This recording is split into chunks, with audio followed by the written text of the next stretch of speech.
National Weather Service in Austin, San Antonio has issued a severe thunderstorm warning for southern Medina County, Frio County, Atascosa County, southwestern Bexar County until 9:45 p.m. Central Daylight Time. At 8:37 p.m. Central Daylight Time, severe thunderstorms were located along a line extending from near Kansas to near Moore to near Chaparral Wildlife Management Area, moving east at 30 miles per hour.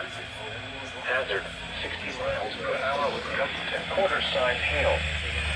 Source, radar indicated. Impact, hail damage to vehicles is expected. Expect wind damage to roofs, siding, and trees.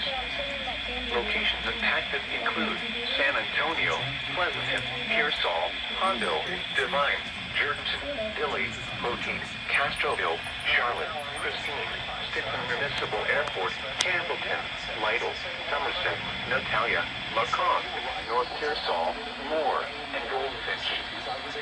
For your protection, move to an interior room on the lowest floor of a building. Large hail, damaging winds, and continuous cloud-to-ground lightning are occurring with these storms. Move indoors immediately. Lightning is one of nature's leading killers. Remember, if you can hear thunder, you are close enough to be struck by lightning. Torrential rainfall is occurring with these storms and may lead to flash flooding. Do not drive your vehicle through flooded roadways.